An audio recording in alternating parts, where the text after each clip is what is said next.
I'm Dale Petrosky, and it is my privilege to serve as the president of the Baseball Hall of Fame. I want to tell you a little personal story because I think a lot of you probably feel the same way.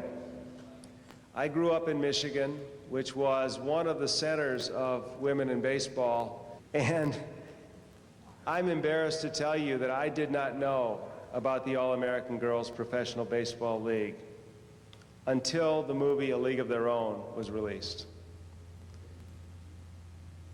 Now, there are many, many baseball movies, but in my opinion, A League of Their Own is the best because it's beautifully written, it's beautifully produced, and it's beautifully directed.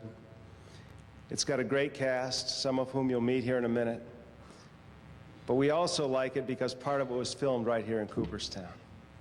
And it's really fun to watch it and see Doubleday Field and the Hall of Fame be honored and represented in the movie. The movie really does stand the test of time. I was saying earlier that every hotel room I seem to go into, I turn on the TV, and A League of Their Own seems to be on every channel. I don't know what it is, but it really has a great life beyond just the release 10 years ago. So on behalf of Jane Clark, our chairman, and the Hall of Fame staff, I would like to thank Penny and Lori Petty, Kit, and I'd like to thank Marla Hooch, Megan Kavanaugh, who you'll meet. You're a favorite, Marla. And Betty Spaghetti, Tracy Reiner, and Gary Marshall, who played Mr. Harvey. And Elliot, where's Elliot? Elliot's a producer, and he doesn't get in front of the cameras much, but he's as responsible for this movie as anybody, too. So stand up, Elliot, so they can see you.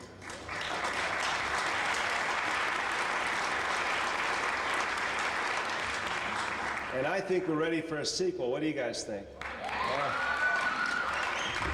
Pressure's on, Penny. Okay.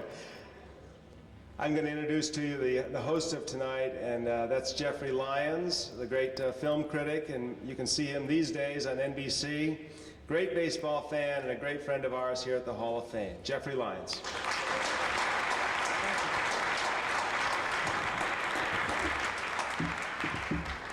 Thank you, Dale. I would have left my Red Sox hat home, but Penny Marshall is wearing a Yankee cap. And you're entitled to see a hat for the first place team this week.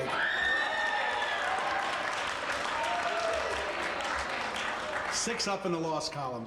I want to thank Dale Petrosky. I want to thank my friends here at the Hall of Fame, Scott Mondor, Jeff Idelson, Tim Wilds, Bill Francis, Ted Spencer, all of whom have made our research here for our baseball books possible by giving us unprecedented access to the unbelievable resources of the Hall of Fame.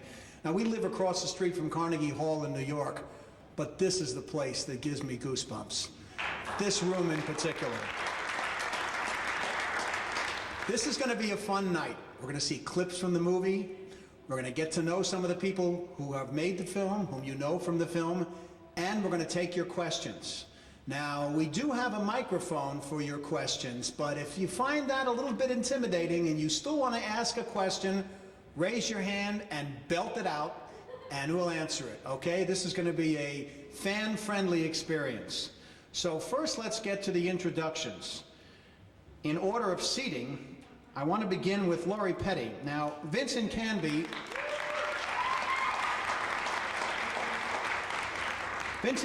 of the New York Times, a friend and colleague of mine, once said, Lori Petty, after watching her performance in this movie, as you saw there, has true comedic radiance.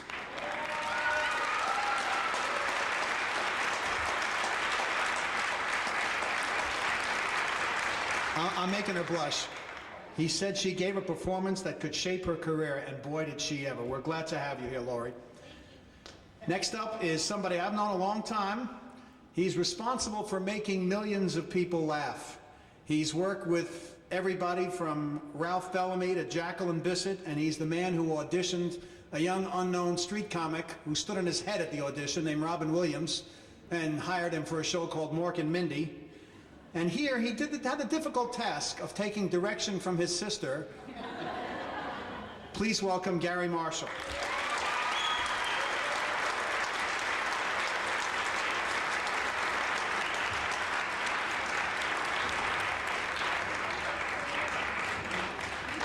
I would give Penny Marshall the introduction she deserves, but we have to get out of here by midnight. So Penny Marshall is responsible for making people laugh as an actress on Laverne and Shirley, of course.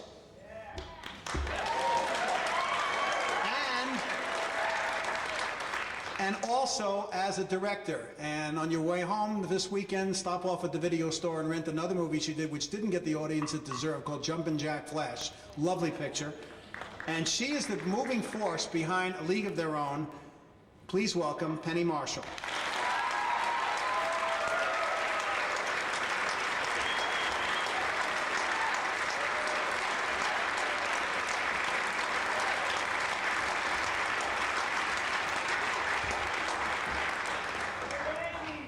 Tracy Reiner is the daughter of Penny Marshall. She's formed her own career in Hollywood, making appearances in 23 films since 1984. That's a lot of time spent living out of trailers.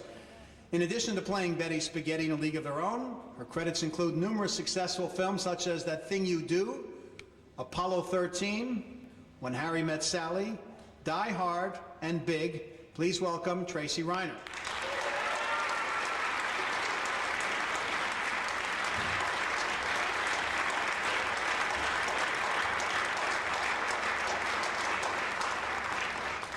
And one of the actresses I was delighted to meet tonight. She was wonderful in this movie. She used her own batting in the movie. No stunt double for her. Absolutely not. Please welcome Megan Cavanaugh, who played Marla Hooch.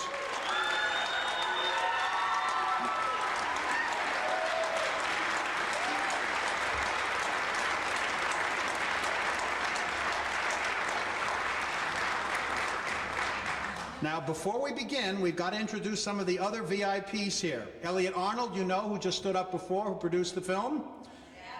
Abbott. Chet Collins, who was an umpire in Cooperstown, who was, where are you, Chet?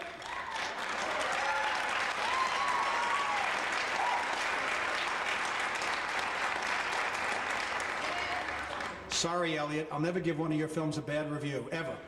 If a bad film comes along, which it hasn't. And of Parkway Productions, Penny Marshall's producing partner as well, who was instrumental in this evening to a great degree, I'm told. Sean Corrigan, where are you, Sean?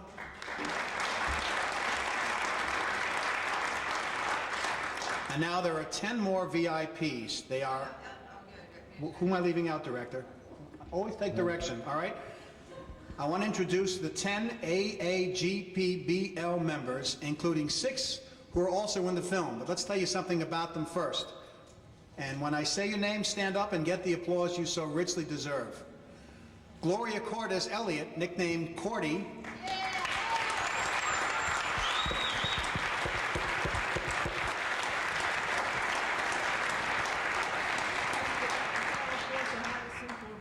Okay, she starred in the league for 5 seasons.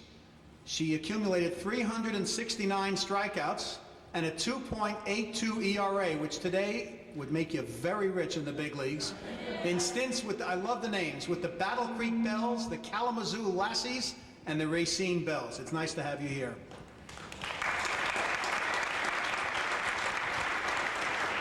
Next is Madeline English.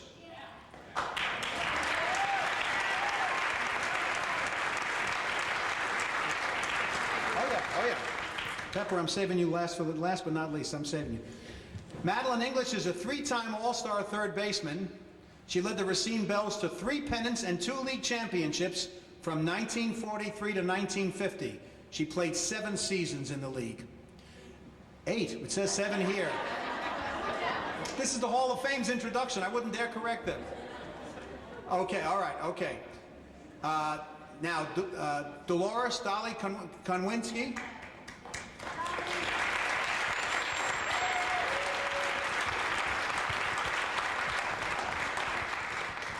She saw her career cut short by a 1952 automobile accident, which left her with a badly injured leg. But after her playing days, listen to this, she embarked on a career in bowling, becoming a charter member of the Professional Bowling Tour in 1958. Good for you.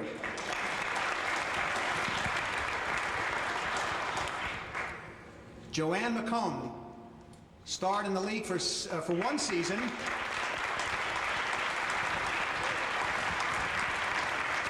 Playing for the Springfield Sallies in 1950 before deciding to retire. But she played in two of the era's most storied stadia. You have something in common with Walter Johnson. You both played in Yankee Stadium and Griffith Stadium in Washington, D.C. Welcome.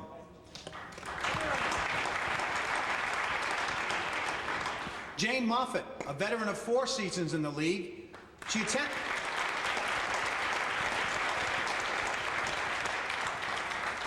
If you put this in a movie, nobody would believe it. She attended a tryout only as a favor to a friend. The friend didn't make the team, but she did. She played catcher, first base, and outfielder. Thank you for coming.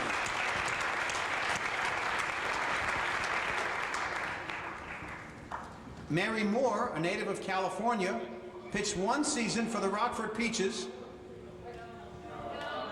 This is what it says here. Correct it.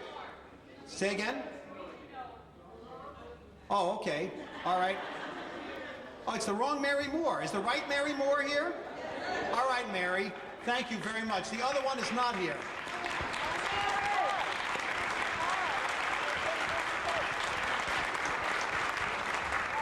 Mary, tell me your team. So you... The Springfield Sallies and the Battle Creek Bells. Thank you. At the end of the movie, this lady slid into home plate on the field back there. How old were you then? A couple of years younger than she is today. A couple of years younger was the answer. The other Mary Moore would have been out. Okay. Mary Pratt is a 5-year veteran. Pratty pitched. She pitched for the Rockford Peaches and the Kenosha Comets. Her best season was 1944 when she won 21 games. The Red Sox could use you now. And threw a no-hitter on June 14th against the Minneapolis Millerettes.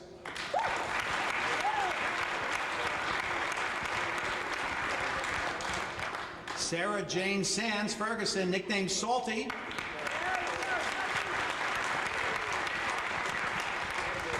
She played 2 seasons for the Rockford Peaches, a team featured in League of Their Own.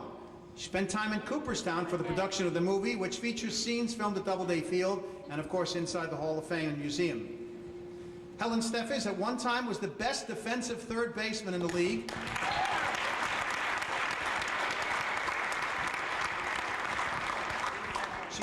She's from Detroit, and she appropriately debuted in 1945, which was a big year for the Detroit Tigers, contributing to the Rockford Peaches championship season. After her playing days ended, she raised 6 children and is now grandmother of 16.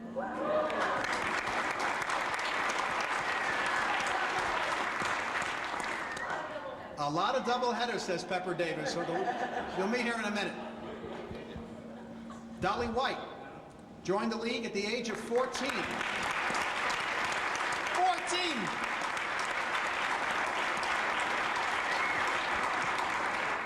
It's my 14-year-old daughter behind you.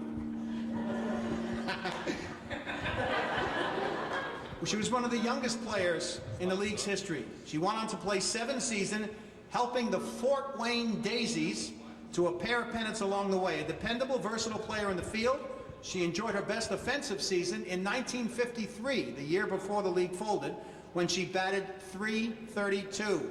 After her playing days, she earned her master's degree and a doctorate from the University of South Alabama. She is now president of the AAGPBL. Thank you.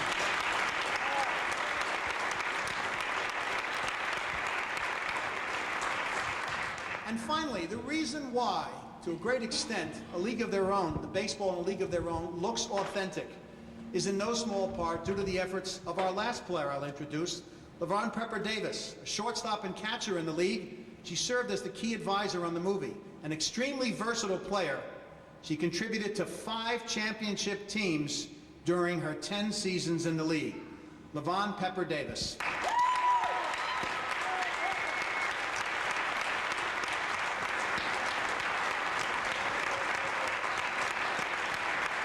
She wrote the song. I'm the catcher that didn't drop the ball. Do I have a seat here? No. You have to stand, Jeffrey.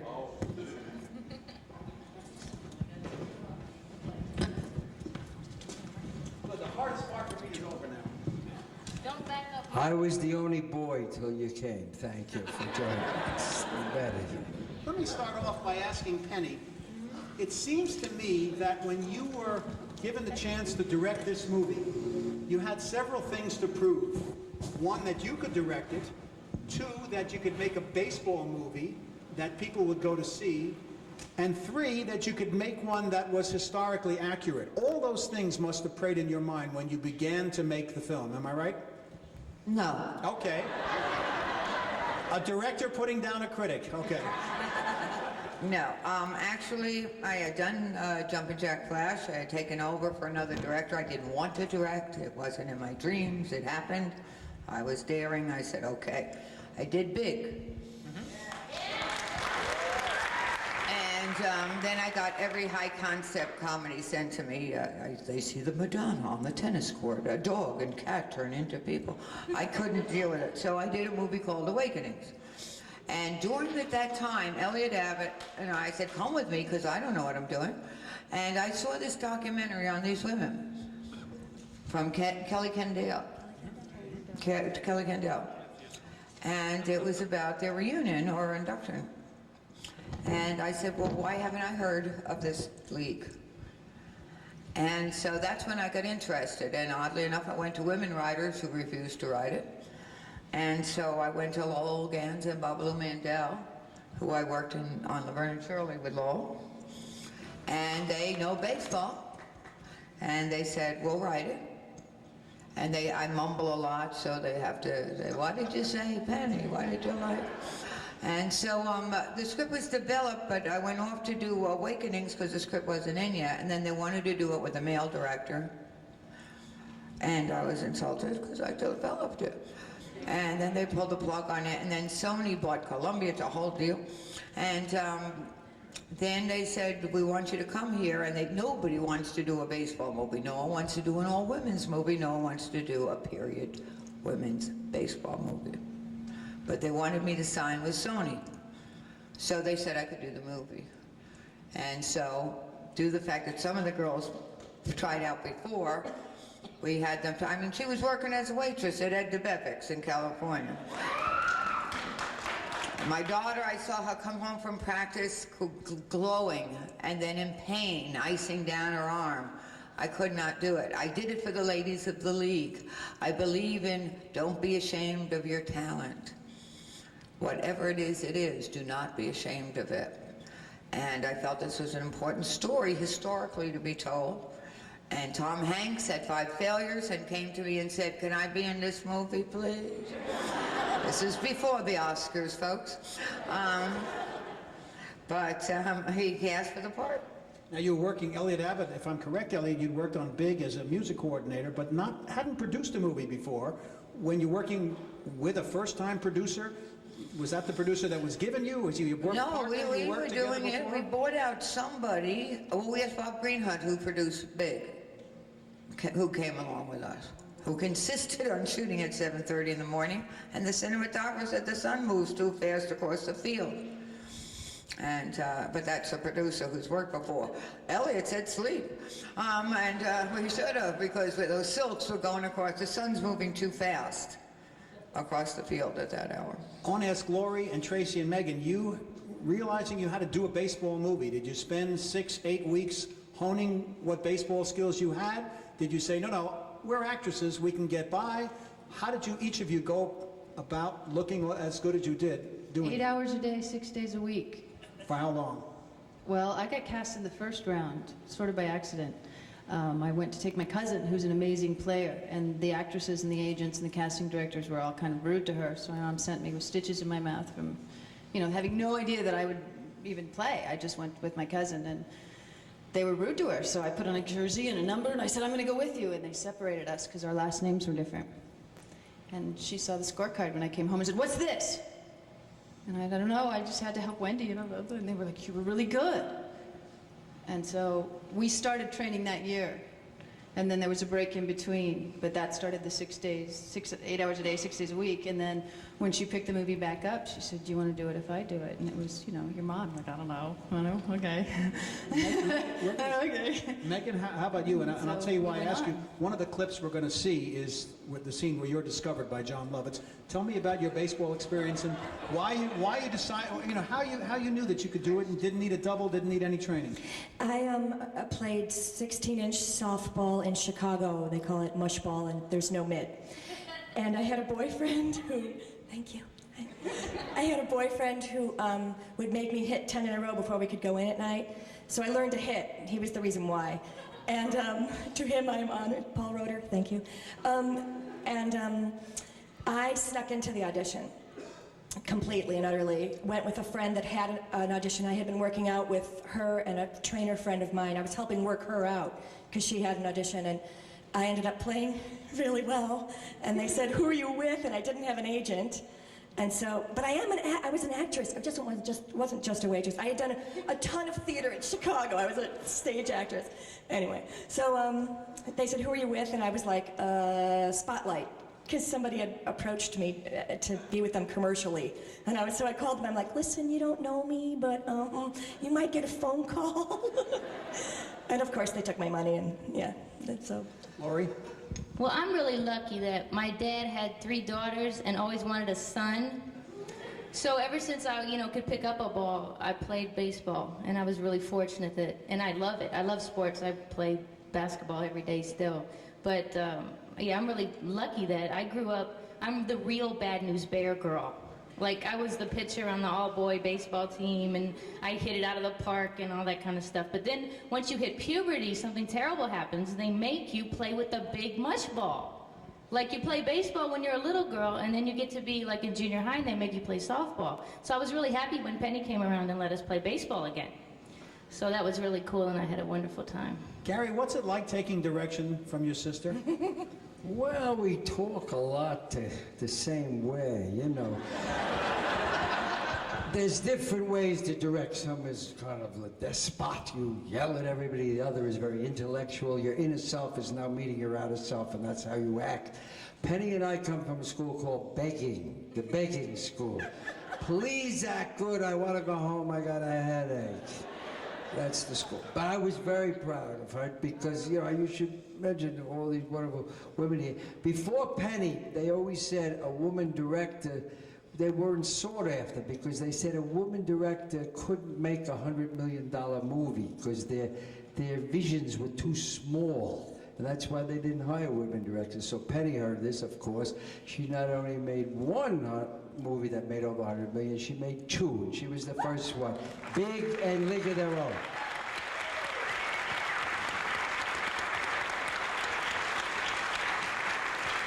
I think this is a good time to look at our first clip. This is the scene in which the scout, played by John Lovitz, meets... He wanted to be here, but he couldn't. Right, okay, and he meets Lori Petty, and Lori Petty is otherwise occupied at the moment. Let's take a look at the first scene from A League of Their Own.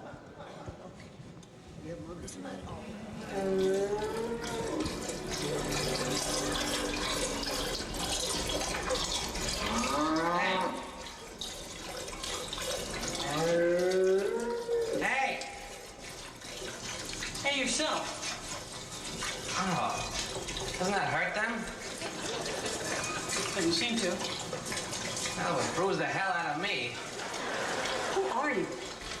I'm Ernie Cappadino. I'm a baseball scout. I saw you playing today. Not bad, not bad. You ever hear of Walter Harvey? Makes Harvey bars? You know, the candy. Yeah, you feed them to the cows when they're constipated. That's the guy. He started the girls' baseball league, so we can make a buck while the boys are overseas. Want to play? Huh? Nice retort. Tryouts are in Chicago. It's a real league, professional. Professional baseball? Mm-hmm. They'll pay you $75 a week. We only make 30 at the dairy. Well then, this would be more, wouldn't it? You interested? Come on. $75 a week? Pull her leg for a while. Mine are long enough already. Look, your country needs you, and you can not only play ball, but you're kind of a dolly. That's what we're looking for. Oh, now I get it. Listen, mister, I'm a married woman. My husband's overseas. Oh, relax. I'm talking looky, no touchy. Just that we want girls who are easy on the arm. Well, I'll go. I'm ready right now. I gotta sign something. I don't want you. I want her, the one who hit the ball. You can climb back under the cow. She's good. She's very good. She's a pitcher. She just didn't pitch today because she pitched the day before. Well, thanks for that extra special glimpse into her life. I want you. You I saw, you I like. Now, what do you say? There's a train leaving for Chicago tomorrow. Oh, come on. What do you say? Are you in? No, thanks. Daddy. No, thanks. Hey, no skin off my ass, Stabula. You want to stay here plucking cows, that's your business. You know something? You're not nice. Ooh, that one hurt. So long, milkmaids.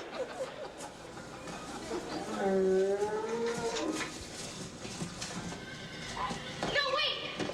Can't you just watch me pitch? Daddy, get your mitt. I'll throw him a few. I'll show you some pitches. No. Now, look. I know the goods when I see the goods, and she's the goods. I'm sorry.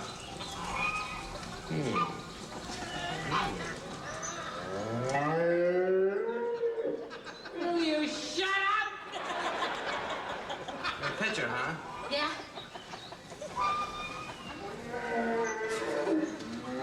I tell you what.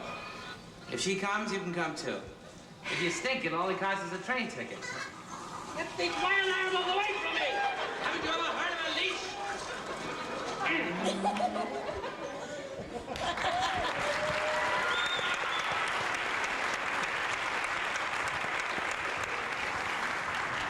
The ultimate city guy caught on a farm. And driving up here, you see about 6 groups of herd of cows every 10 miles. And I thought of that scene. Now, Lori, I watched you watching yourself.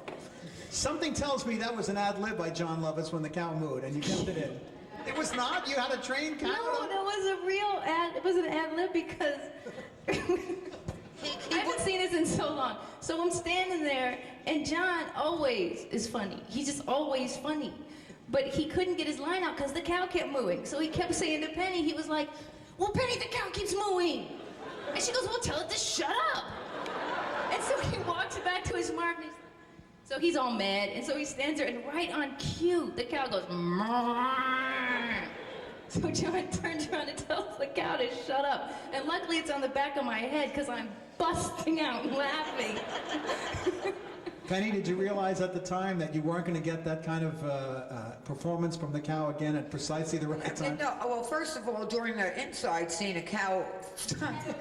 John has a certain kind of focus. A cow fell over next to him, he doesn't notice it. It's a little self-centered that way. And a cow, we had a cut, and a cow gave birth. All right, so I said, John, the cow fell over. Well, what was I supposed to do? So the same thing when we were outside, the cow's mooing. I said, well, then tell it to shut up, can I? I said, try it. See if he listens to you. I don't care. Just say it. So whatever happens, I incorporate into the film. Did you go on a scouting trip to find the appropriate looking barn and farm and have animals trucked in, or was it just there and you picked? It was an easy. Well, the farm was there. It was supposed to be Oregon, and it was Illinois. And so we were trying to say timber in the background, make it seem like it was Oregon. And, you'll see trucks way in the distance, but they were from Oregon, and we had shot at the same train station before because Marla was from Colorado, so we just shot the other way. It's the same train station because that's the magic of movie making. If they could play or they were trainable, and they were scored not only on batting, catching, fielding, it was on how they got along with the rest of the teammates, what their personalities were like to see if they'd fit in. And so no one who read for me did not pass the test. So that's how they got the parts. That's why they came from all walks of life. As far as they were actresses, but some are never actors, and some did. Memo to any director making a baseball movie, that's the way you should cast your movie. Make sure your actors look like the goods. Well, I couldn't get busted that the girls couldn't play. Right. I could not take that chance that, oh, well, girls can't play baseball. It's the whole point And of the so, movie, right. and the hardest part is the throwing, because they throw differently. They're built differently. And so that was what they were down on their knees, and they were taught the form, and they were down at Dado Field. They were down every day. As soon as they were cast, they went right down. Speaking of that, let's look at the next scene. 10 seconds, Megan. This is the scene in which you're discovered by John Lovitz, and you do not use any double. You don't She use... wouldn't. I had one, and she wouldn't. She's probably better than the double. And her hitting is perfect, so this is the scene a little bit later on when the team is being assembled. So let's look at our next clip. I had to learn to bat left-handed. I had to learn to bat left-handed for this. She had to learn to switch it.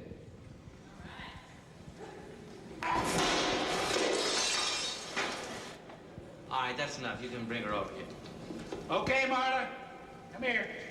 Boys, hit the showers.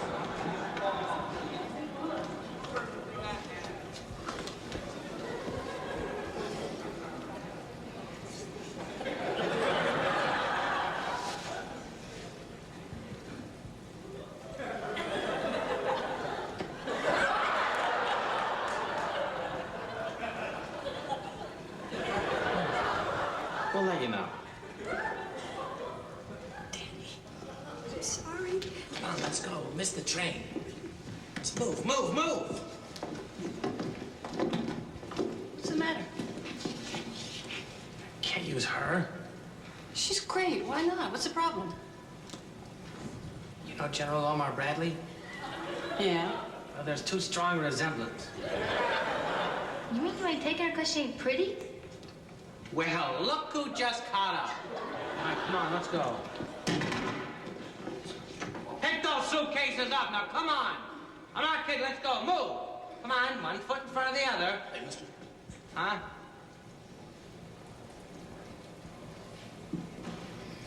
I know my girl ain't so pretty as these girls. But that's my fault. I raised her like a little boy. I didn't know any better. She loves to play.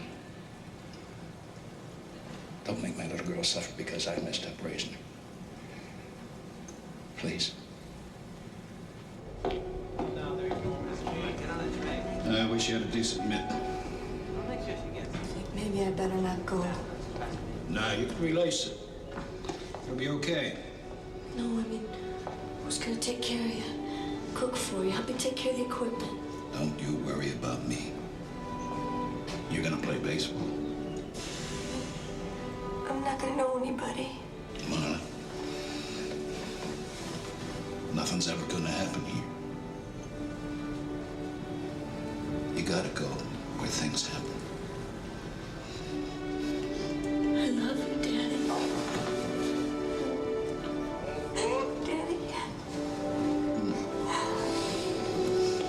Let's go.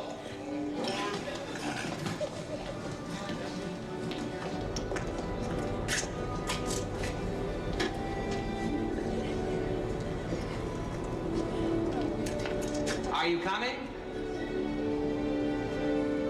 See, how it works is, the train moves, not the station. Oh, this is making me sick.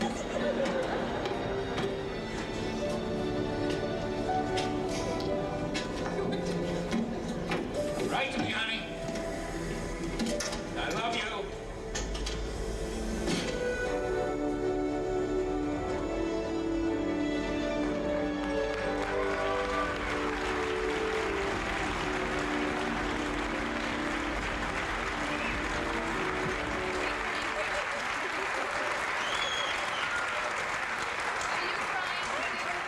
There's no crying in baseball. There's no crying in baseball, but there's crying up on this stage. That's one of the scenes that makes this a great movie. And It one of the really scenes does. they asked me to cut at the train station. They said, "You don't need this." Right. Where are those people now? Okay? They've been fired. They've been fired. Good. I do have to say that the man who played my husband, my father, oh my God, Eddie Jones. Eddie Jones. Let's give him credit, too. Oh my God.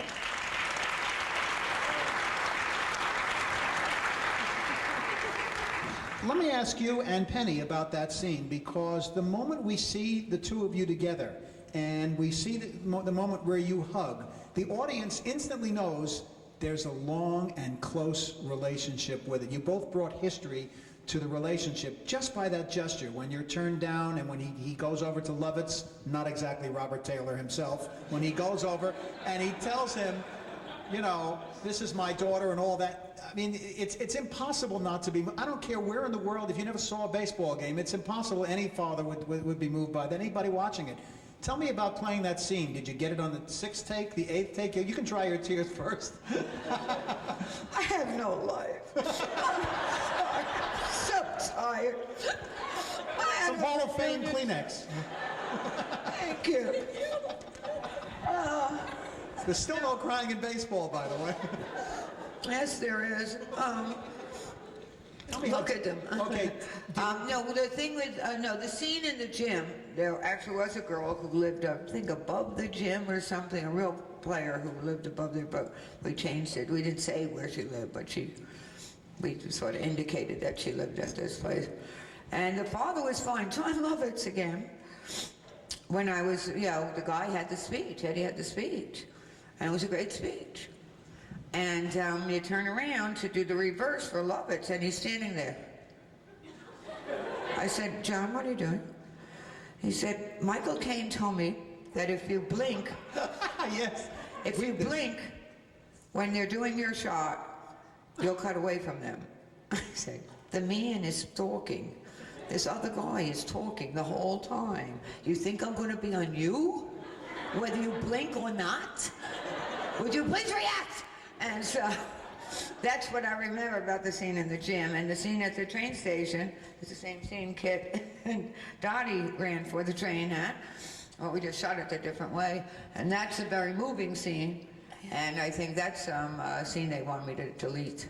Tell me about the timing. You start the scene with your head down, very submissive, and we instantly know you, know what you've gone through, know your relationship with your father, then you look up at precisely the right moment.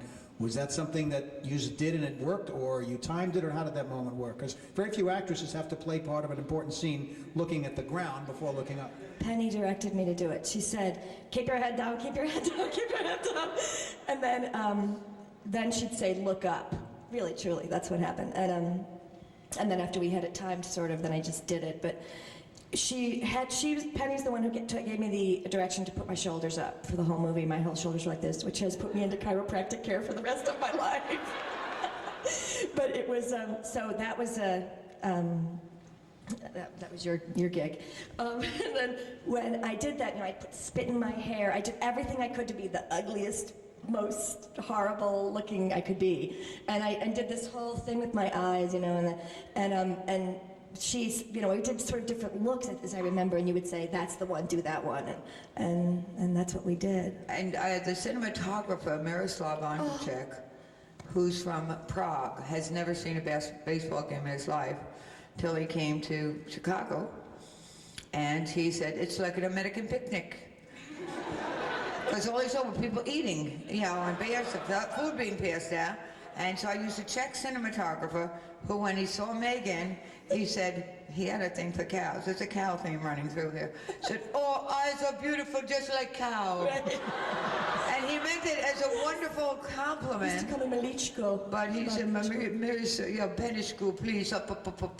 And like, Laurie when Laurie ran to the train with Gina, I left them alone for a minute. They were lighting, I went over somewhere. And Laurie said, come here, we don't know what he's saying. And he said, saying something about eat chowder, eat soup, we're running for a train. I said, Merrick, what'd you say? Because I talk funny. And he said, look at chowder. I said, he's saying, look at each other. Look at chowder. He's saying, look at each other. That's what he's saying.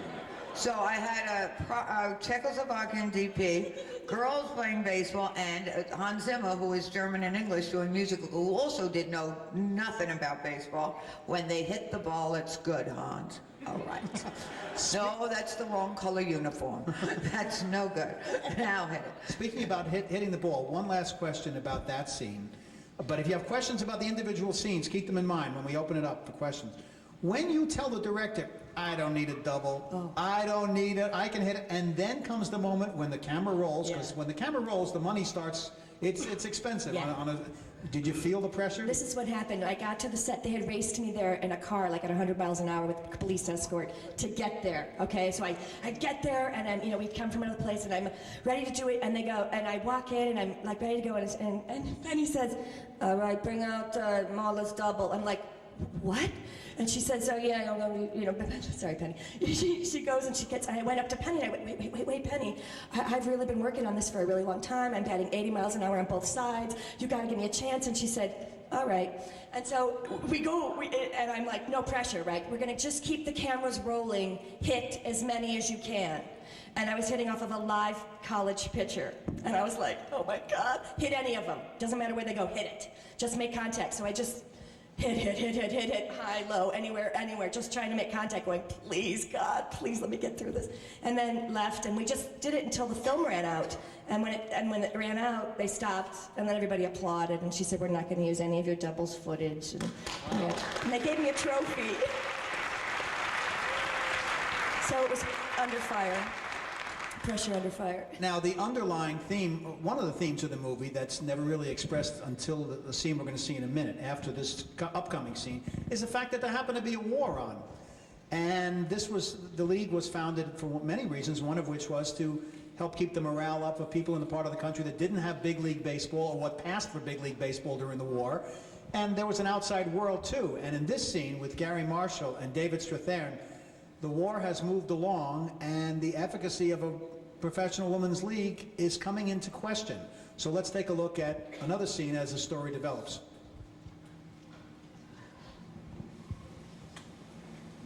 Eddie Horn sprints into the left field bullpen. Look at this crowd. This is great. They're jumping, they're hopping, they're cheering, and they paid to get in here. You did a fabulous job. I won't forget this. Well, thank you, Mr. Harvey. Thank you very much. I appreciate it coming from you. But to be perfectly honest, I think the girls deserve most of the credit. Oh, they're great. Fortunately, we won't need them anymore. Do you want a peanut? No. What do you mean? What do you mean, what do I mean? We're winning the war. Our situation changed. I mean, Roosevelt himself said, men's baseball won't be shut down. So we won't need girls next week. Bases loaded, the bottom of the ninth. Rockford up 6-2, 2 men out. No balls, 2 strikes.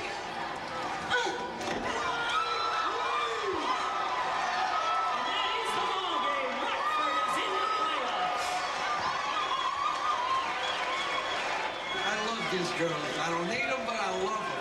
Look at them. Come on, let's go.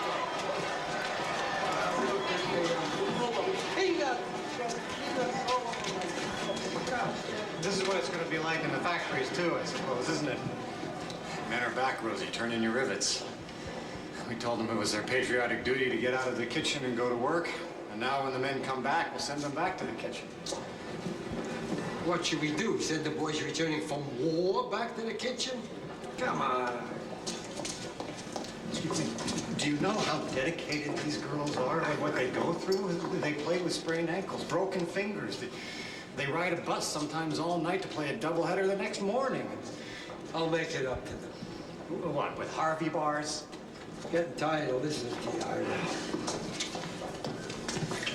Mr. Harvey, I'd like your permission to take over the league. What? Ira, do you understand? All of the owners are getting out. There's no point to it anymore. Just let them finish the season and that's it. I sold your product when there was no product. This is a product. There is no room for girls' baseball in this country once the war is over. They're through. I think you're wrong. And I'm going to prove it to you, Mr. Harvey.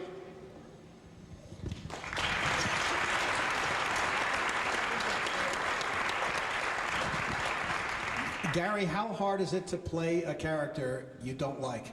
Somebody you don't like, that we don't like for that stage? Up to now, he was okay. He was a businessman. He was based on Phil Wrigley, I guess, up to a point. Well, it was based on Wrigley, who made gum, but we couldn't do that, so it was Harvey, who made candy bars. That's how we fooled you, so you wouldn't think it was Wrigley. Ha, ha, ha. We didn't want to fool you too much, but it is sometimes fun to play a mean character, and since I got sick because I didn't want to say the girls were through because I was watching them play. They were running around, but I think sometimes it's acting, and she said, "You're mean, that's it, hurry up, mean." But Tracy, what pitch was that you threw? That was you pitching. What pitch was that? You remember? You mean one of my three? Yeah. What are your three? It was probably my three-quarter, I believe. The Jack McDowell pitch. Oh, okay. By the way, that wonderful actor in the scene's an actor whose name I can't pronounce. David Strathairn. David Strathairn. Strathairn, he's wonderful. Who is coming up, but he had to fly to L.A. this weekend because he's got a part out in L.A. Yeah, he was in, also he played Eddie Seacott or Psychotti. I never know which one. In 8 Men Out. In 8 Men Out, and he was in L.A. Confidential as well. He's a wonderful He's a actor. terrific actor. He auditioned by putting himself on tape and playing all the parts himself in a hotel room because he was doing one of those farm flood movies. There were 3 in 1 year. Mm-hmm. Country. They won Sally Field. Jessica Lange losing the farm. Jessica Lange, yeah. So he was in one of them. Sissy Spacek caught under the tractor. Yeah, there was a lot of farm movies going underwater or something. She gets her hand caught under the tractor. And So David Strathairn called and he put himself on a video camera. He set up and he did the speech that that we got to try to do better. And he talked filled in. I know May, but he just filled in for the lines. And that's how he got the part. I never met him. Put himself on tape. I like actors who care about acting rather than being stars and stardom and posing in front of cameras at premieres. I like an actor like that. He's a terrific actor. Yeah. Very. I got that part because I was her brother. No, I wouldn't say that. I like to think you would have been cast anyway because you brought a streetwise quality to it, you brought the quality of a businessman, and you brought a cynicism to it that was just perfect for the role. Well, I tried for my sister very hard. Thank you. Actually, I read Pat Riley, who read for the part. Pat Riley? Except then he got hired by the Knicks. I said, take that job, Pat. And I was going on location for the first time, and I wanted my family as close to me as possible. I'd never been to Chicago and Indiana, so I brought everyone that was related to me. It was one moment, though, because you watch the picture, there's some beautiful girls in this picture. I mean, Davis, Madonna, all these beauties, they're all beautiful. So I was kind of trying to look dapper and, hi, how are you? And just as I was making friends, my sister announced over the PA, we gotta shoot my brother before 5 o'clock because after 5 o'clock his bridge slips.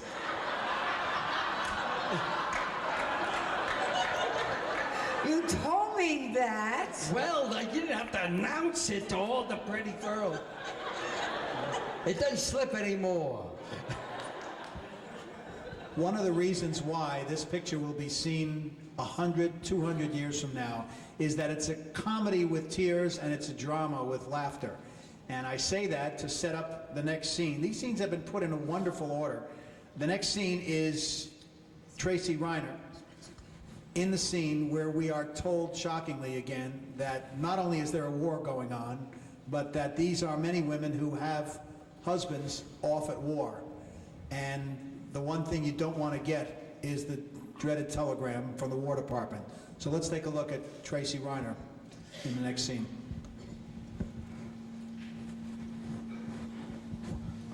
Just give me the telegram. I can't. I don't have a name on the checklist. Just give me the telegram. Hey, this is official. This is from the War Department. Come on. That's official business. I'm coming.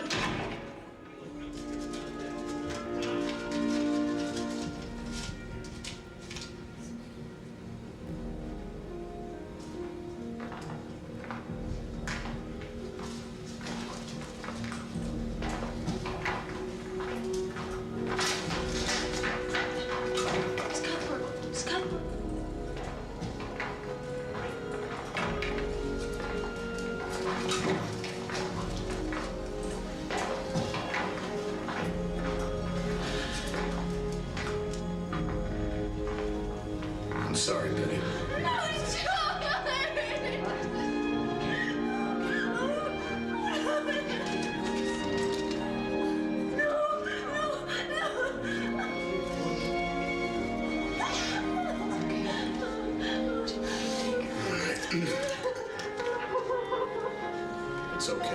It's okay.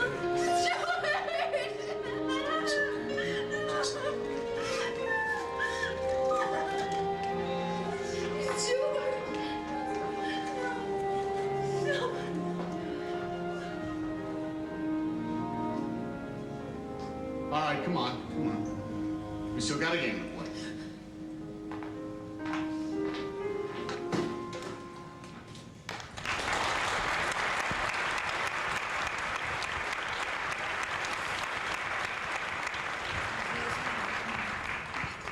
Tracy, how early in the shooting of the film did they do that? And then tell us how you prepared for that. The third day. The third day? Wow. I didn't really know anyone. It rained.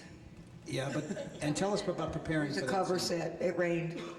That means you have to go inside, so we shot it earlier than we wanted to. Yeah, it wasn't supposed to be then. It was supposed to be later on when we'd known each other more. And because there's so many girls in the room, it took 3 days to shoot because they have to cover everyone's reaction. So I was crying at death for about 3 days.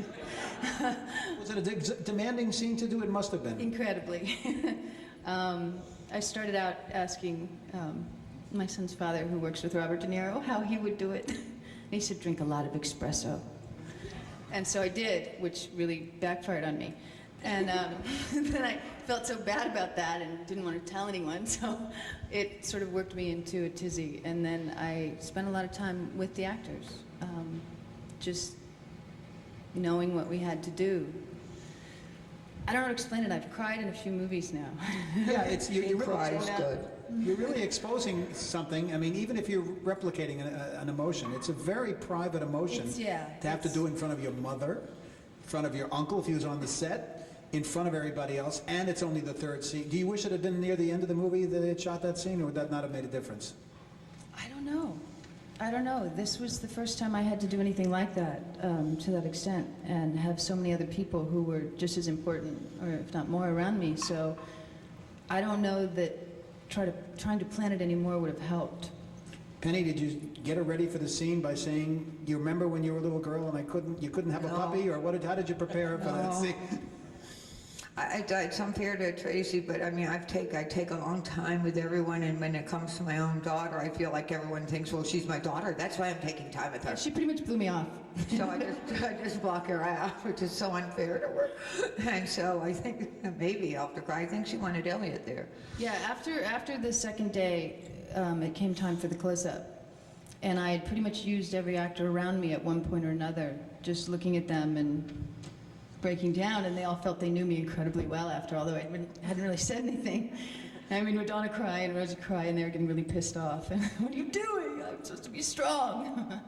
But Tom Hanks had said, because he was who I had to spend the most time with, and for 2 whole days, 14-hour days, what would happen is I would be crying at death, which was a very heavy, heavy cry, and then they'd say cut, and I'd go, okay, so anyway, and he started to think that I was completely out of my mind.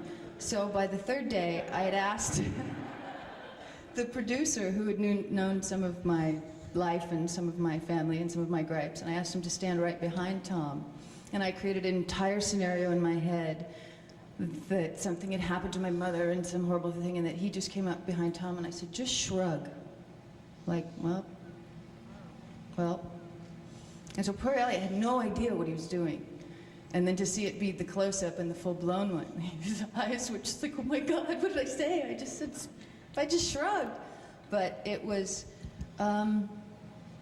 pretty much the worst thing you could imagine happening to your entire family, is what I was thinking. Did Tom Hanks, who plays, by the way, a Jimmy Foxx-like character, and Jimmy Foxx, as you may know, lived a sad life after baseball, died penniless and alcoholic, and is very, very sad. Sold his Most Valuable Player award to make ends meet. Did he tell you at the beginning of the scene, we'll get through this, we'll help you through it, or that wasn't necessary? I've known Tom for a really long time. I've done 5 movies with him. He was really embarrassed. He thought I had the worst job on the movie. He said, you're the comedic widow? That's sad. That's bad. He was incredible. He was like, whatever you need. Our birthdays are only 2 days apart as well. So we're both these cancer summer babies who are very dramatic. You were born many years. But no, only a few years. Many years after he was. Okay, thank you. But he was just right there. He's a very close person, and so it was just, whatever you need.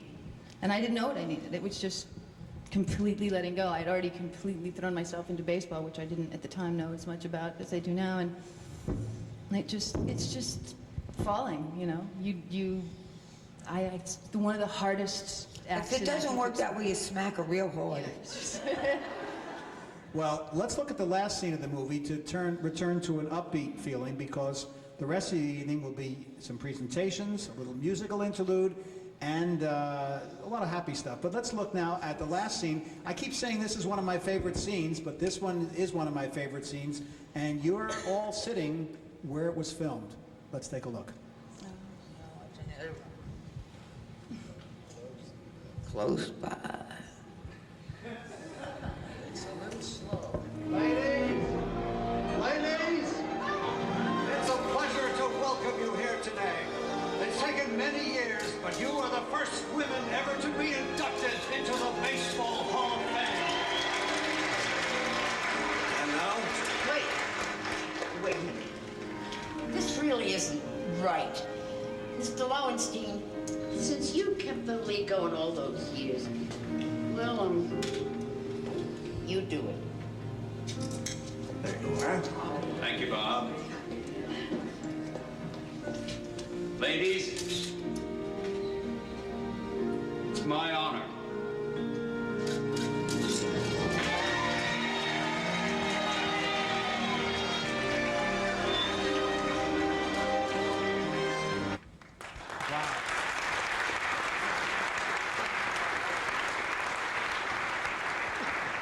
It's about time we heard from you. We have a mic somewhere in the middle there, I think, or raise your hand and we'll do it that way if you don't want to walk up to a mic. I'm sure some of you have, yeah, right here first, and we'll repeat the question if you don't hear it. I'd love it if you came out with a DVD for the 10th anniversary of some extra footage. We are. Oh, excellent. The question is, the question is he wants a DVD with extra footage, and it is coming out. Well, we gotta have more of us singing It Had to Be You. She wants you to sing It Had to Be You. Buy me 3 beers and I'm there. Let's take the man in the Brooklyn Cyclones hat, right? In my imagination, or is there a hint of Margaret Hamilton in the... Oh, in the chat room. Is there a hint of Margaret Hamilton? Well, I think Tom says that I loved you in The Wizard of Oz. Does he say that, or is that in the lift? Okay, I'm not very sure what's in, what's out anymore. But yeah, she just looked like it. She was English, and she was right. Let's take any other questions. Yeah, right here on the aisle. The actresses that played the older Kit and Regina Davis just looked so remarkable. I thought they were them with makeup the first time I saw them. That's what you're supposed to do. Come here, Back. Any other? Don't be shy. Sorry, we gotta say goodbye to my son for a second. He's off to see Star Wars. Dear Spencer. I've seen the movie. Here's what happens. No, I won't tell you. I won't tell you. There are a few special effects in the film, okay? Just a few. He's my grandson and right here. We'll get you all. Yeah, right here in the back. Yeah. Yeah. I just wanted to know if at any point while you guys were filming the movie, if you spent time with any of the lead ladies individually, just talking to them about their experiences and what that felt to becoming familiar with their stories and bring to the movie. Did you spend time with the real players to bring some of their stories to the movie and spend time with them while you were shooting? It's a good question. They were the soul of this movie, and if it weren't for them, we wouldn't have done it. Every day that we came to work, it was to make them proud, and it was to tell this story. When I grew up, you know, I read all these books and got straight A's and thought I just knew everything. And it wasn't until I was 25 years old that I knew that there was a professional women's baseball league. And when I was, you know, given this gift to tell this story, I was going to tell it right. And so I did, you know, I gave them 100% because they've given us their whole lives. And they've opened the doors for the WNBA, the soccer girls, you know, everybody. So all you young people, you got them to thank. And we just trying to tell their story.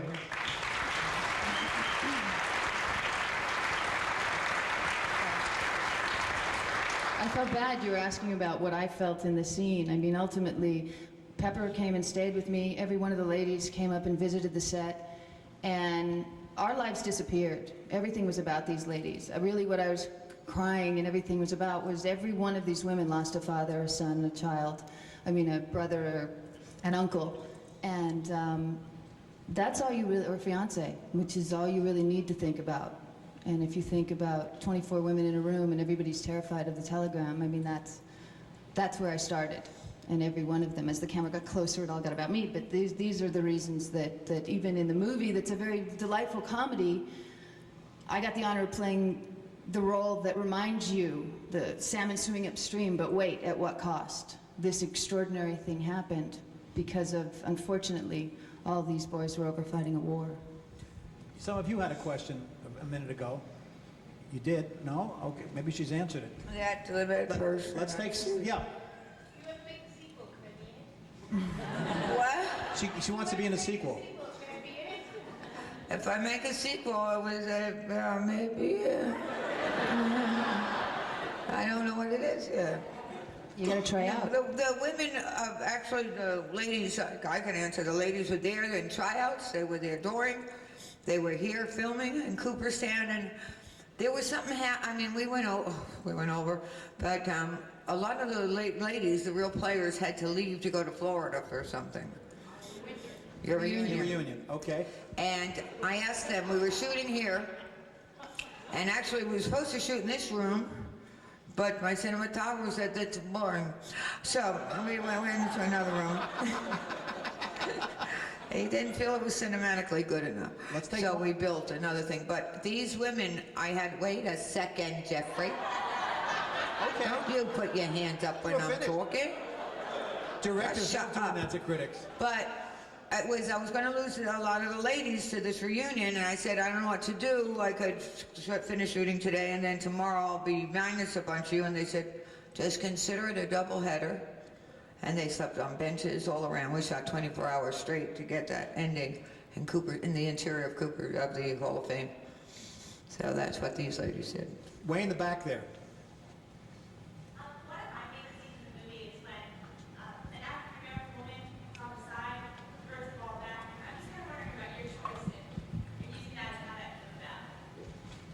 I think it was a statement that needed to be made, as well as making the other statement that you didn't know about any of these women playing. There was a color barrier, and I wasn't going to let it slide. I just put it in just a touch so you could be reminded. They used to sit the black people in the stands on the side. There was a designated seating area. They couldn't play ball. And they couldn't play. They couldn't play anything. So Jackie Robinson. Anybody else? Yeah, way in the back, and then we'll get to you. Way in the back? Yeah.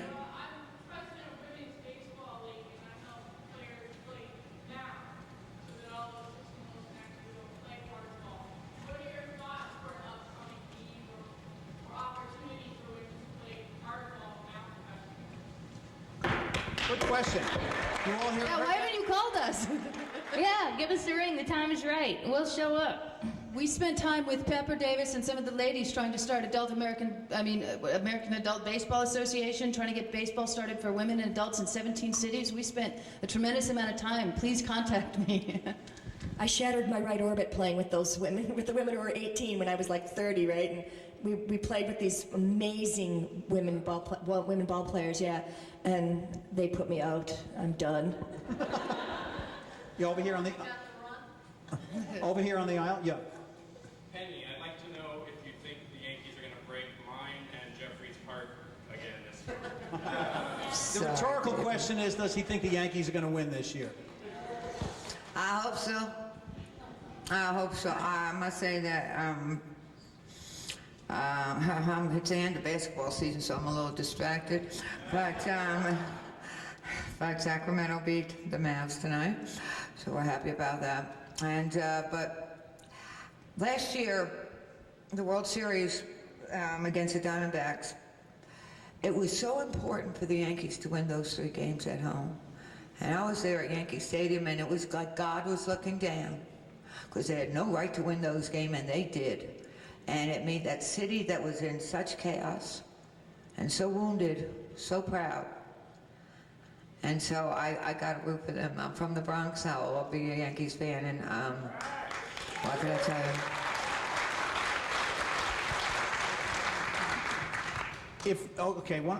Yep. Were any of the players' characters modeled after real women's ball players or some of the major league players, like Marla, no offense, sort of look like Babe Ruth? Were any of the players?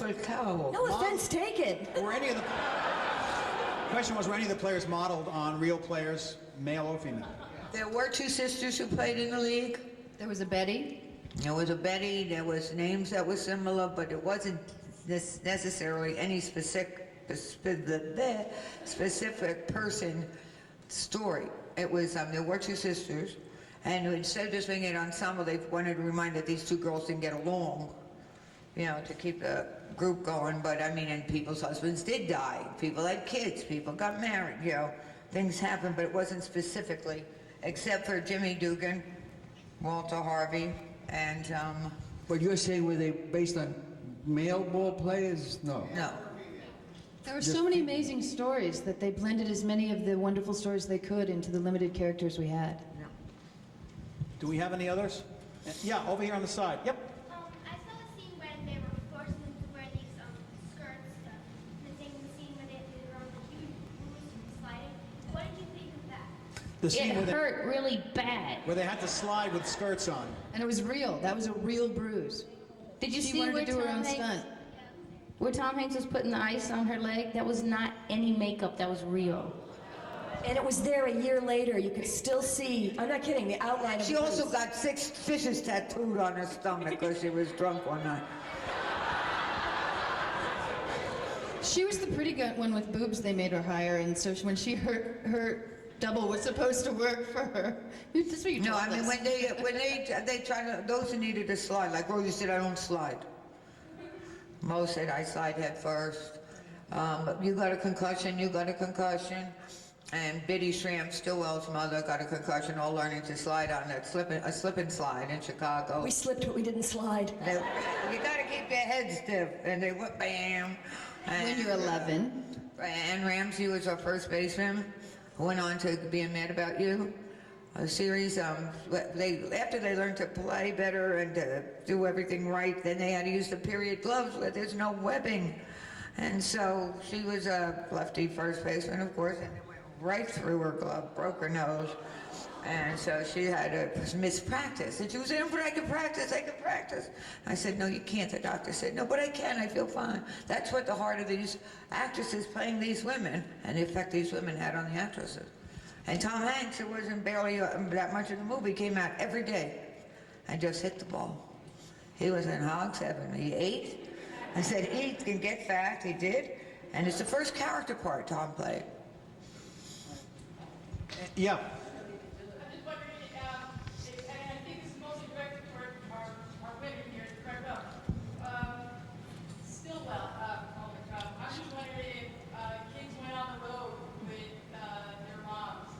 Yeah. Yeah. How do you like to take mine to the store? They didn't have the money. I'm sorry? They didn't have the money. They didn't have the money. There was no corporate daycare. Did the kids? Yeah. They did, didn't they take their children on? Yeah. The kids went on the road. Yeah. No, it was can I take them to home games? It was, I mean, I think she asked them. My favorite woman ball player, my daughter. Yeah. I was just wondering, Donna's done so many terrible films. How did all of you get such a great performance out of it? The daughter of a film critic asks, and I'm quoting her, since Madonna has done so many terrible films, how did you get a great performance out of her? She hadn't done that many terrible at that time. She was actually very good in Desperately Seeking Susan. She had done one bad movie, too. And actually, another girl was supposed to play that part, but her pilot went for television. Lindsay Frost was playing That was great. That was pretty good, Kim. And so then I read she wanted to act, so I went and I met with her. She said, want to see if I could pitch? And I said, no, that part's cast. And so I said, but I need you to dance. Mae was a hot, girl, and so she tried out at St. John's on her way to Cannes with Truth or Dare for 3 hours, and the coaches said they never met anyone so focused. Laurie was an amazing player. Rosie, we rewrote the part for and made her best friends with Madonna because she was a great player. Freddie Simpson, our shortstop, was a great player, and Bond girl, Ron, great pitcher, great player. But wasn't Madonna originally, you told me, Madonna, they started to play third base. But yeah, she can play third. They hit a lot of grounders, and they hit her in the head, and Penny finally said, but look, Rosie was I think we should move her before she gets killed. Save the career. I had to pitch to Madonna, and I had a real hardball. And I'm standing there, and the camera's behind the catcher. Madonna's up to bat. Penny's like, action. And I'm standing there. Penny's like, throw the ball, go. And I'm like, this woman's worth like $500 million. I'm like, what if I hit her in the face? And I'm really on the real mound with the real ball. It was, oh God. And so I pulled Madonna aside. I said, look, I'm acting here, okay? So if one comes to your head, she's like, don't worry, I'll get out of the way. So it was great. I threw, one right down the middle. She smashed it right back at me, and we got the take. But it was scary throwing hardballs at women that the movie could get shut down. But luckily, it all worked out. She wasn't in Eversea. Well, you wore a cast on your leg for 6 weeks because your cleat got caught on home plate. She worked really hard, though. She would stay after practice. Get up at 4 in the morning and jog 8 to 10 miles. And she would get after practice. She'd say, "Okay, who wants to stay and play?" And we were like, "We've played for 8 hours." It's like, but she was Madonna, so it was like, okay, So we'd stay and play until it was dark, until you could not see the ball anymore, and then we'd go out to dinner. The busier you keep her, the better she is. She likes to be kept busy. And I just try to keep her from. I said, I don't think when I met with her, I said. When she said, do you want to see me pitch? I said, no, I don't think you need to carry a movie right now. I think you'll be fine in this other part.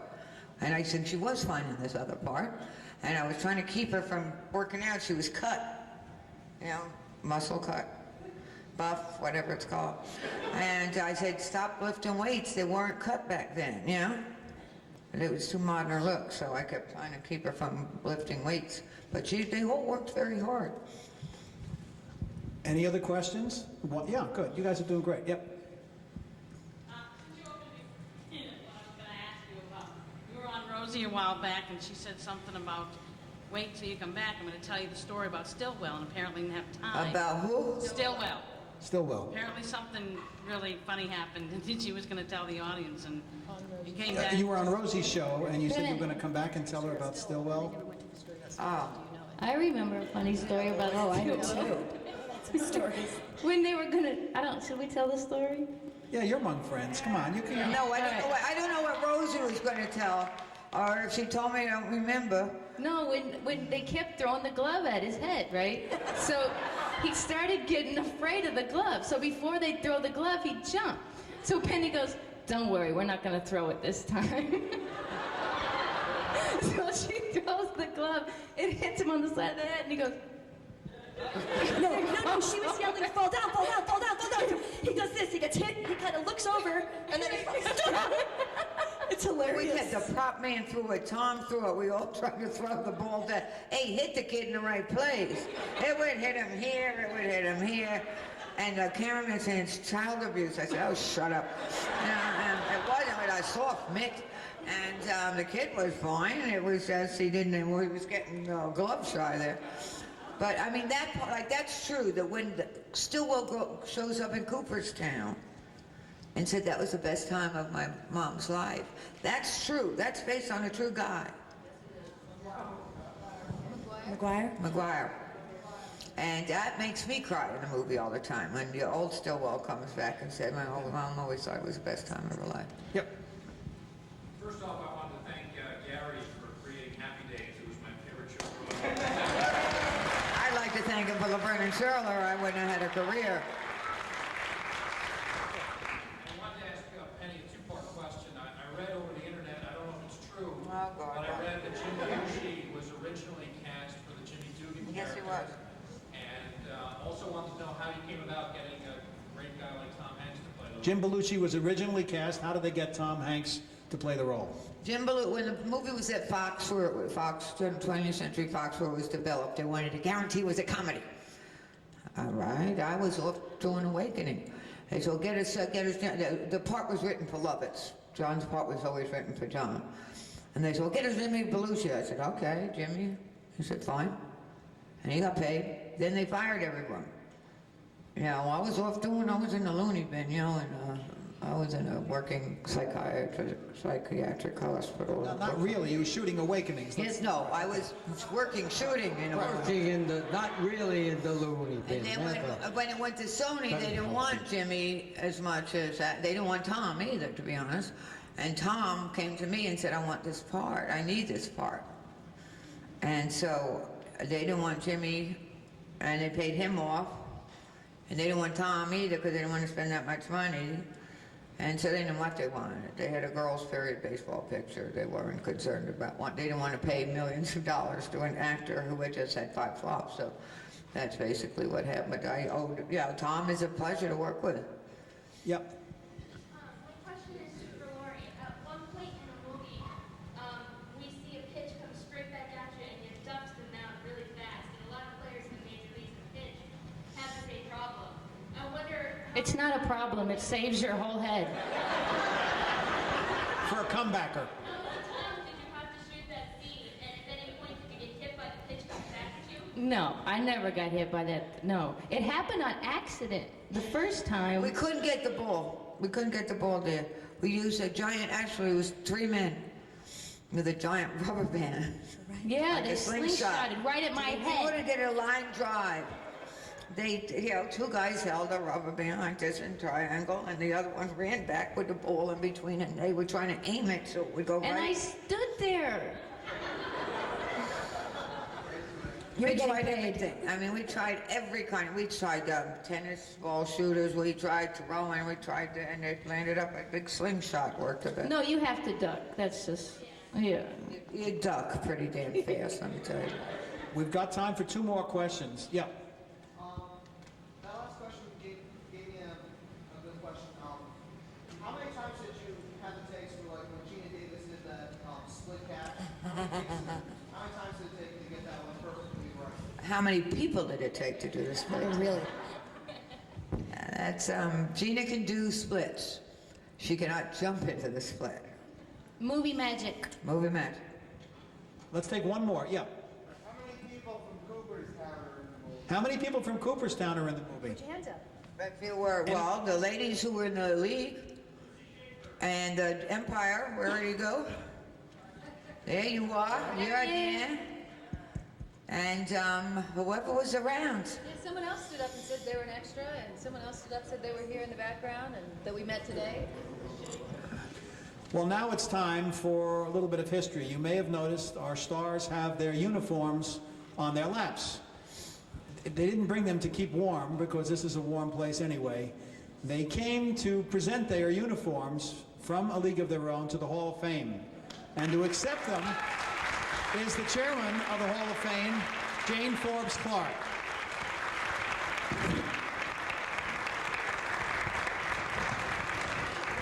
She wants the uniform. But you're reaching for a mic.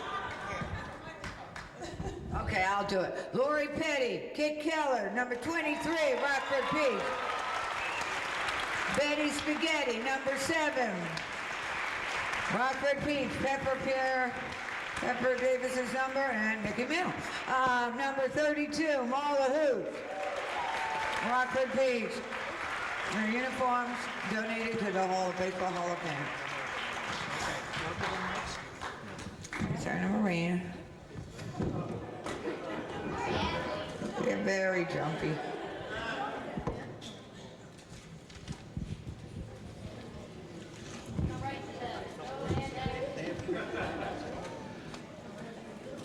The man who mentioned Happy Days, Penny used to play on the Happy Days softball team. She's also quite a good ball player. We used to play against the Albuquerque Dukes, a Dodger Farm Club team. They sting too, the Dodgers.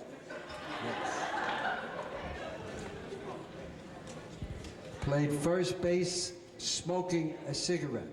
It was a no rule against that. Jane, I see notes there on the podium. Good. Yours? What? What? Yeah, I can, but I don't know what you did That's with not the it. only thing they got. The Hall of Fame got a treasure trove from this movie, and we'll show you everything. I gave them. This is what actually Tracy organized it. A picture of all the players on the Rockford Peaches. The cast gave this to the crew, which I was part of, from A League of Their Own. They had their pictures, photos taken with their characters' names under them, and so that's partially signed. This is another, what I gave to them. Peaches shirt, this is all movie stuff. This is another thing. We had a large crew, and that I had signed, and this, of course, the most quoted line, our There's No Crying in Baseball t-shirt, which we had made up. And this is a doll that Elliot Abbott's family made, which is a Rockford Peach.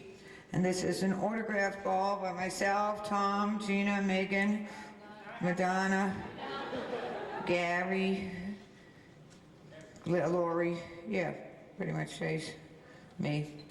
There you have it. And open a new wing for the movie. This is the AAGPBL. This is fabulous. This is the girls, the ladies made these up.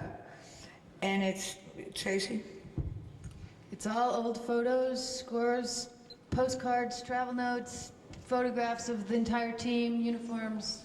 And they put this scrapbook together at the last reunion that I went to and photographed. And I'm trying to put together a documentary as the follow-up, starting at Cooperstown, back to Cooperstown again, hopefully for film festivals next summer.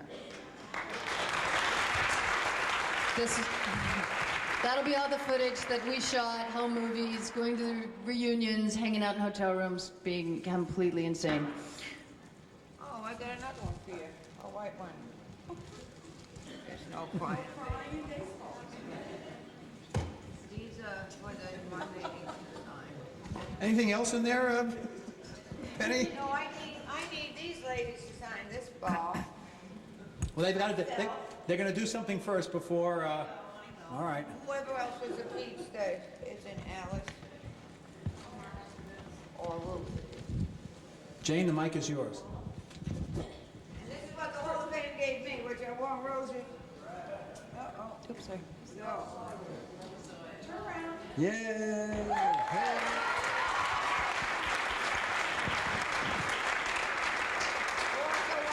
You also want to be here, but you had a wedding in Louisiana.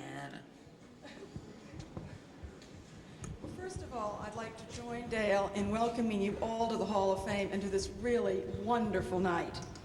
And it's a true honor on behalf of the Hall of Fame to accept not only the 3 uniforms, but all the great cast memorabilia, which will join 3 other uniforms that we have in our Baseball at the Movies exhibit. It's going to be really make it wonderful, and as Ted said, we're going to have to build a whole new case now. It's just great. And it's really going to help us show what this film is to American culture now. It is such a part of American culture, and we thank you all. It's super. Thank you.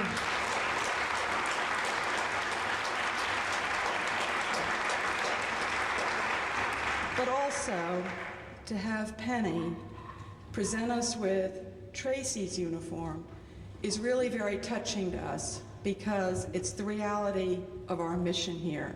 It's preserving history, it's honoring excellence, and it's connecting generations.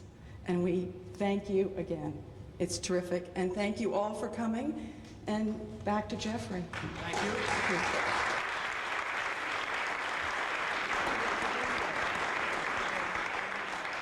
I'm going to make what I admit is a clumsy segue to close our evening. Up until A League of Their Own, the women who played professional baseball were unsung heroines, heroes, call them what you will.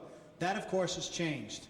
But speaking of singing, I'm told that the 10 members of the league who are here have prepared a song to end the evening. It's the song that you saw in the movie. I wrote it in 1944 in spring training.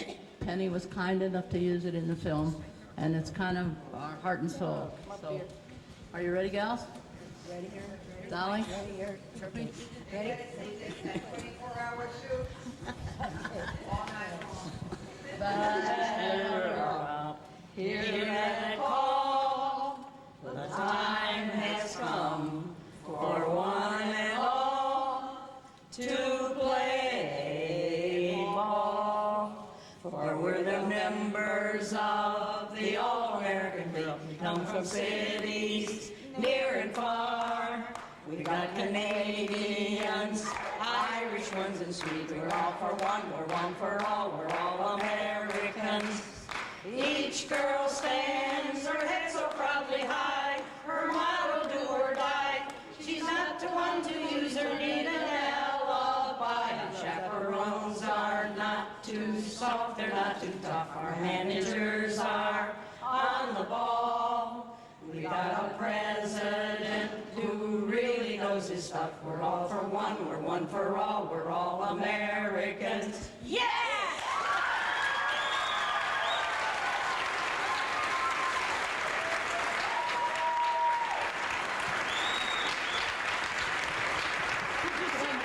Can I just say,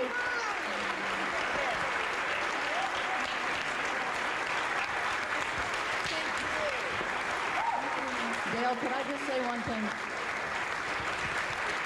If I may, I'd like to say one thing. Many of our ladies didn't live to see this moment, but I know they're looking down on us. And many of our ladies are ill right now. And one of the characters in the movie that Madonna was sort of based on is Faye Dancer. Is that correct? We call her All the Way Faye. And she's very ill right now. She's going through a difficult time. And if I could ask for all your prayers for her, that would help a lot. Thank you.